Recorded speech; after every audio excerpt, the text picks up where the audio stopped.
ली थी, उस अब्जाल की विधायकी भी गई। अब मुख्तार जेल में बैठा माथा पीट रहा होगा। बाहुबल के दम पर कैसे मुख्तार ने आतंक मचाया और कैसे वो शिकंजे में आया, देखिए हमारी खास रिपोर्ट।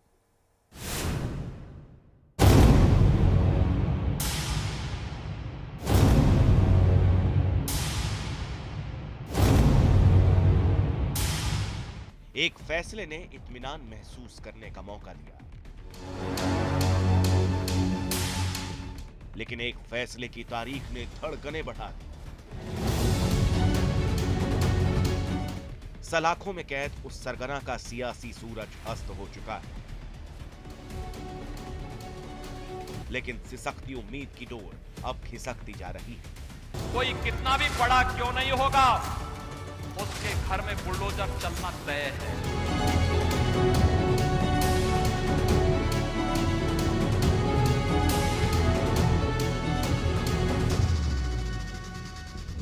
जी हां, वही माफिया सरगना जिसका कभी सूबे में बजता था डंका, लेकिन अब तबाह हो चुकी है उसके गुनाह की लंका। अब तो बस अदालत की कलम से एक और गुनाह में सजा लिखी जानी थी, वो भी लिख दी गई। सजा 10 साल की कैद और 5 लाख जुर्माना। मुजरिम अकेले जुर्म का वो मुख्तार नहीं बना, बल्कि उसके जुर्म का साझीदार अफजाल भी अदालत की नजर में एक गुनहगार है। जी हाँ, हम बात कर रहे हैं जुर्म के उसी मुख्तार की, जिसने कभी सोचा नहीं था कि उसे अपने गुनाहों के हिसाब कुछ इस कदर चुकाने होंगे। एक बार फिर उसके गुनाहों पर अदालत की मोहर लग चुकी है। बेशक 4 साल पहले अदालत के एक फैसले ने उसे सुकून दिया था, लेकिन हत्या की उसी वारदात के बाद दर्ज एक मुकदमे के फैसले ने जुर्म के उस मुख्तार का मुस्तकबिल लिख दिया। आइए सबसे पहले हम आपको बताते हैं कि आखिर क्या हुआ था 4 साल पहले। दिल्ली के राउज एवेन्यू कोर्ट ने उत्तर प्रदेश के एक मुकदमे में फैसला सुनाया। फैसले ने 14 साल बाद हर उन जख्मों को कुरेद दिया जिन्होंने इंसाफ की आस लगा रखी थी। नाइंसाफी का नश्तर उनके दिल में उतर गया। 7 परिवारों के सब्र का बांध टूटा और सत्ता के शीर्ष पर बैठे लोगों ने बेचारगी के एहसास को महसूस किया, क्योंकि उस मुकदमे से कई सियासतदानों की संवेदनाएं जुड़ी थी, पर उम्मीदों की लौ को नाउमीदी के झोंके ने बुझा दिया। अदालत की कलम से पूर्वांचल के कलंक कथा के उस किरदार को बाइज्जत बरी कर दिया। नतीजा, वर्चस्व के जिस जंग में 14 साल से करीब विराम लग चुका था, उसे फिर से हवा दे दी गई।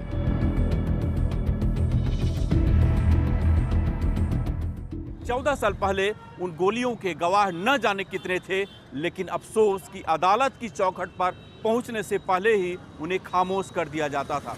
नतीजा अदालत की कलम से लिखा गया।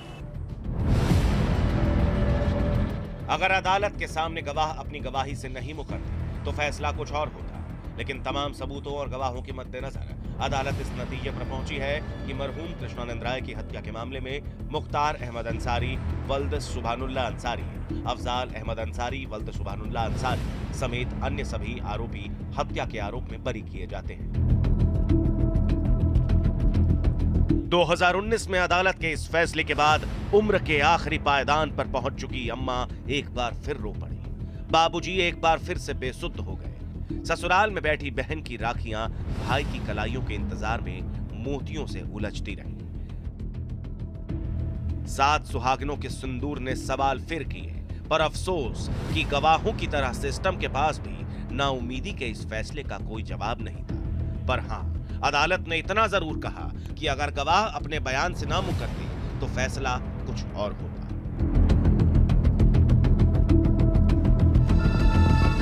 वो 29 नवंबर 2005 की शाम गाजीपुर के मोहम्मदाबाद विधानसभा इलाके के विधायक कृष्णानंद राय अपने काफिले के साथ घर के रास्ते में थे, लेकिन तभी घात लगाए बैठे चंद हमलावरों ने विधायक साहब का रास्ता रोका। इससे पहले कि कोई कुछ समझ पाता, गोलियों की गूंज से पूरा इलाका थर्रा उठा।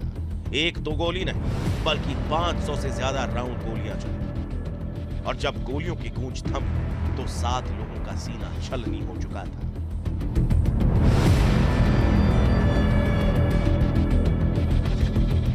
इस वारदात ने सियासी गलियारों की खामोश फिजा में खलल डाल दिया। एक विधायक के साथ काफिले में शामिल 6 लोगों की हत्या ने सर्द फिजा में गर्माहट पैदा कर दी।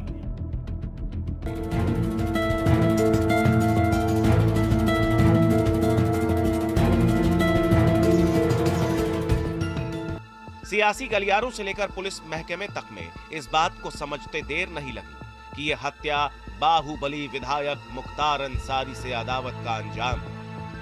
और जेल के पहले ये प्लानिंग कर रहा था और उसके बाद इसके घर को बोलते हैं फाटक। तो सबको मालूम था फाटक पर ये मुन्ना, बजरंगी, संजीव, जीवा, अताउर रहमान बाबू, ये सब वहाँ पर इकट्ठा थे। डीजी ऑफिस में मैं भी था तो हमको भी भनक लग जाती थी। और कृष्णानंद राय पर 500 से ज़्यादा गोलियां चलाई गई थी।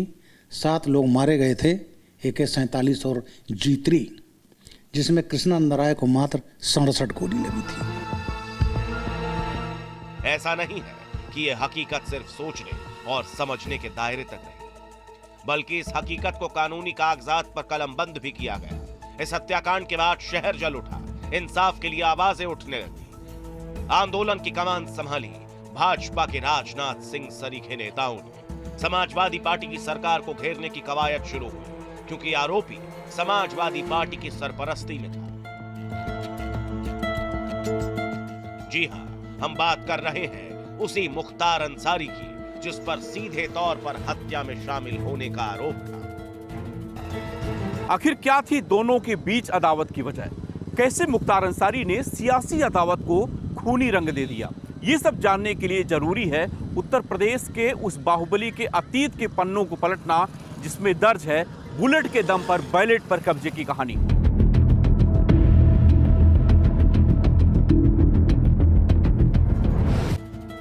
मुख्तार अंसारी ये उसी बाहुबली का नाम है जिसके खौफ के आगे कई मर्तबा सूबे के मुखिया भी पनाह मांगते थे।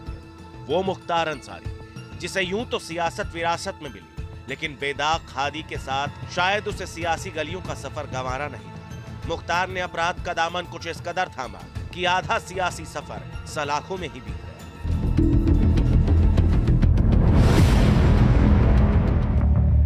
2 दशक पहले मुख्तार अंसारी गुनाह की गलियों से सियासी सफर पर निकला था। चाहे बाहुबल के दम पर हो या फिर बैलेट बनाम बुलेट फॉर्मूले पर, उसे सियासी समर में कभी शिकस्त नहीं।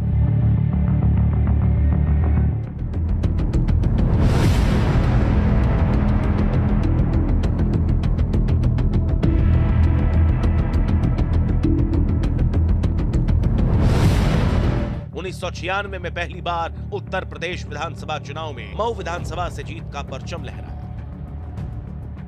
और तब से लेकर अब तक ये सिलसिला बदस्तूर जारी है।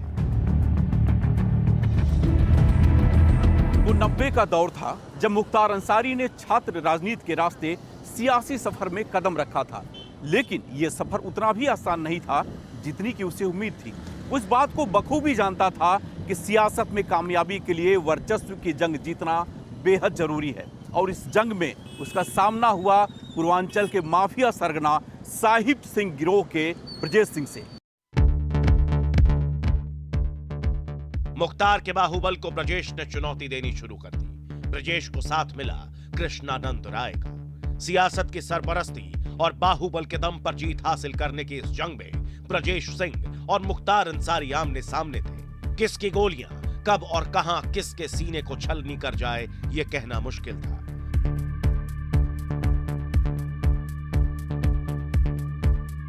वक्त बीतता गया और उसी गुजरते वक्त में मुख्तार ने पहली बार विधानसभा चुनाव में किस्मत आजमाया। वो साल था 1996। चुनाव में जीत मिली और इस जीत के साथ ही उसने मऊ से लेकर लखनऊ तक का सफर तय कर लिया। बदन पर खाकी थी, लिहाजा खाकी भी सजदे की शक्ल में सामने आ गई। लेकिन ब्रजेश सिंह ने कभी मुख्तार के सामने सिर नहीं झुकाया। खाकी बेशक मुख्तार की मुखालफत नहीं कर पा रही थी, लेकिन ब्रजेश सिंह ने मुख्तार को मौत देने की ठान ली थी और इसी इरादे से मुख्तार पर हमला भी किया। लेकिन मुख्तार ने उस हमले में मौत को भी बात दे दी। हालांकि उसके 3 साथी इस हमले में मारे गए। यही वो वक्त था जब मुख्तार अंसारी को अपनी जमीन खिसकती नजर आई। अवाम ने बेशक मऊ से मुख्तार को अपना रहनुमा बनाया,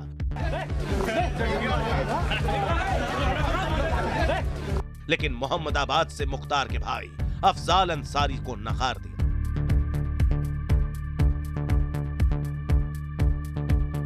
यहां से कृष्णानंद राय विधायक बने। भाई की हार मुख्तार को नागवार गुजरी और उसके सीने में बदले की आग धधकने लगी। मुख्तार मुफीद मौके का इंतजार करने लगा और बदले की आग तब शांत हुई जब उसने अपने एक साथी प्रेम प्रकाश सिंह उर्फ मुन्ना बजरंगी के साथ मिलकर बीजेपी विधायक कृष्णानंद राय के काफिले पर हमला कर उनकी हत्या कर दी। जैसे ही पुलिस की दबिश बढ़ी, वो फरार हो गया। 2002 का विधानसभा चुनाव हुआ, जिसमें कृष्णानंद राय ने मोहम्मदाबाद से मुख्तार अंसारी के भाई को चुनाव हरा दिया। ये बात मुख्तार को पची नहीं। क्योंकि उनको लगता था कि ये सीट तो हमारी है और इस पर कोई जीत नहीं सकता है। कृष्णानंद राय ने न सिर्फ उनको चुनाव हराया, बल्कि कृष्णानंद राय पूरी ठसक के साथ उस विधानसभा क्षेत्र में अपनी मौजूदगी बनाए हुए थे। एक घटना होती है चुनाव के कुछ दिनों बाद, करीब सवा साल बाद होती है। लखनऊ से जाते समय कैंट पे एक मुठभेड़ होती है दोनों के बीच में और गोलियां चलती हैं। इस घटना के 4 साल बाद फिर मुख्तार के लोग कृष्णानंद राय को घेर कर उनके 7 साथी, जिसमें 2 उनके गनर भी थे और कृष्णानंद राय गाड़ी पे बैठे थे, और उनको घेर कर AK-47 और दूसरे स्वचालित हथियारों से सैकड़ों राउंड फायर करके उनको मार देते हैं। इस घटना ने उत्तर प्रदेश की पूरी राजनीति को हिला दिया था। मौजूदा देश के रक्षा मंत्री राजनाथ सिंह जी ने एक धरना भी दिया न्याय मांगने के लिए। लाल कृष्ण आडवाणी पहुंचे थे श्रद्धांजलि देने के लिए, और एक पूरा प्रदेश का माहौल एकदम से बदल गया था। लेकिन खादी और खाकी के बीच लुका छिपी का खेल ज्यादा वक्त तक नहीं चल सका और वो उड़ीसा से गिरफ्तार कर लिया गया। लेकिन गिरफ्तारी के बाद उसने खुद को बेकसूर बताया। बेशक मुख्तार के लिए मुश्किल का वक्त था, लेकिन उस मुश्किल वक्त में भी उसने सियासी सफर जारी रखा। सलाखों में रहते हुए न सिर्फ कौमी एकता दल के नाम से अपनी पार्टी बनाई, बल्कि सियासी समर में जीत का सफर जारी रखा। गाजीपुर जेल में वो जमाना जो था इसका, कि गाजीपुर जेल में DMSP जाते थे बैडमिंटन खेलने इसके साथ, और वहाँ पर एक इसके लिए तालाब खोला गया, मछली तालाब, जहाँ मुख्तार मछली पकड़ते थे। वहाँ इनका दरबार लगता था। जेल के ठीक सामने इसमें 4-5 कमरे बनवा दिए, और वहाँ तो ये था कि परिवार के लोग आते थे, जिससे पिकनिक मना रहे हों, क्रिकेट खेल रहे हों। कुत्ता भी इनका आ जाता था, मैना पाल रखी थी वो भी, और बैरक नंबर 10 उसके एक पार्ट को इसने कन्वर्ट किया, अपने हिसाब से बनवाया। बगल में इसके पूरे गुर्गे, अंगद राय, गोरा राय, जितने ये थे सब वहाँ। किडनैपिंग होती थी दिल्ली में, NCR में, पैसा वसूला जाता था गाजीपुर में। मुख्तार सलाखों के पीछे कैद हो गया और कृष्णानंद राय की मौत के बाद उनकी सियासी विरासत संभालने आवाम के बीच अपने भरोसे की इत्तला देने उतरी अलका राय। आवाम ने मरहूम कृष्णानंद राय की पत्नी अलका राय पर भरोसा जताया, लेकिन 2007 में मुख्तार के बाहुबल ने फिर से असर दिखाया और उसका भाई सिबकतुल्लाह अंसारी मोहम्मदाबाद का विधायक बना। बेशक मुख्तार जेल की सलाखों में कैद हो गया था, लेकिन उसके बाहुबल का असर ही था कि 2 बार अपने भाई को जीत दिलाने में वो कामयाब रहा। लेकिन साल 2017 के चुनाव में अलका राय ने एक बार फिर मुख्तार के बाहुबल को शिकस्त देकर मोहम्मदाबाद विधानसभा से जीत दर्ज की। जीत और हार के दोनों रंग सामने आते रहे, लेकिन अलका राय के लिए असली जीत अदालत की चौखट पर तय होनी थी। बेशक दौलत अदालत की चौखट पर असर नहीं दिखा सकी, लेकिन बाहुबल यहां भी काम आया। गवाह जिनकी बिना पर अदालत अपना फैसला लिखती, अदालत की चौखट पर या तो वो पहुंच नहीं पाए या फिर पहुंचकर मुकर गए।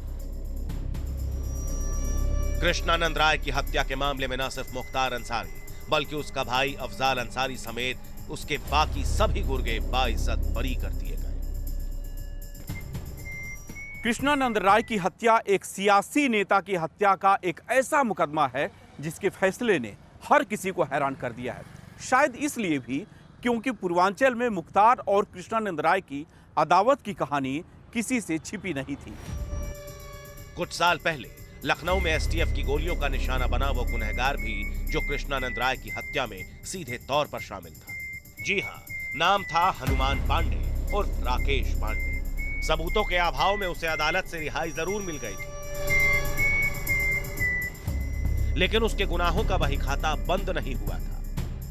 एक युग लग गया इस मुकदमे में, और जो मानसिक प्रताड़ना कहूँ या मानसिक जो इसमें जिम्मेदारियां बढ़ जाती हैं, अपने गवाहों के प्रति उनका संरक्षण देना, भरोसा करना, ये इस देश के संविधान के प्रति अपनी आस्था है। और उस समय के सरकारों पे बिल्कुल भरोसा नहीं थी, क्योंकि जो सरकारें उस समय थी वो जिस हिसाब से माफियाओं को सरपरस्ती मिला करती थी, वो जेल में बैठ के और जिस तरीके से धमकी सारे गवाहों को दिया करते थे, वो पूजनीय महाराज जी की सरकार में बिल्कुल समाप्त हो चुकी है। उनका डर भय बिल्कुल ख़त्म है। उनके सारे राजपाट, उनके जितने गुर्गे घुमा करते थे, वो आज जेल के अंदर या तो इस प्रदेश के बाहर हैं। तो वो एक डर का माहौल जो उस समय हुआ करता था वो बिल्कुल ख़त्म है। इतना ही नहीं, कृष्णानंद राय की हत्या के बाद मुख्तार से उसकी बातचीत का वो ऑडियो भी सामने आया, जिसके बाद मुख्तार के लिए भी यह कह पाना कि वो गुनहगार नहीं है मुमकिन नहीं हो सकेगा।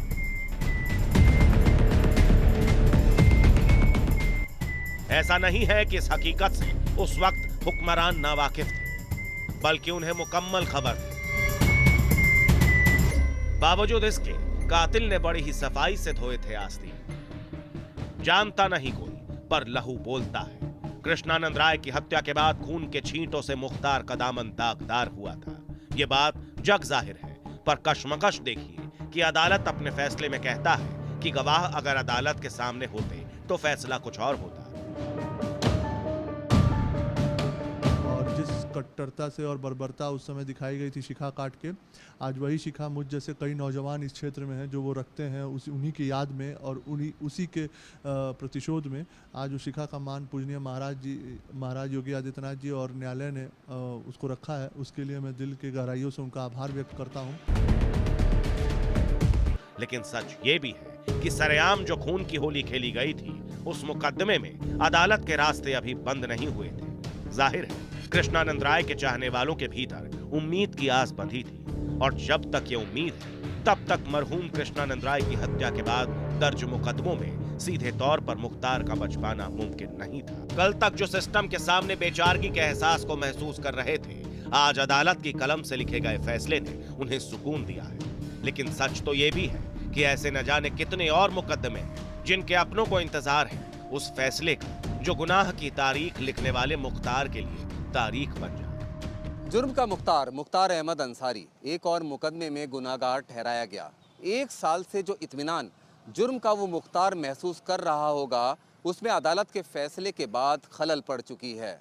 सच तो ये भी है कि जराइम की दुनिया के इस कुख्यात मुख्तार के लिए गुनाहों से पीछा छुड़ा पाना अब मुश्किल ही नहीं बल्कि नामुमकिन है। एक छोटा सा ब्रेक ले रहे हैं, लेकिन आगे भी जारी खबरों का सिलसिला आप देखते रहिए।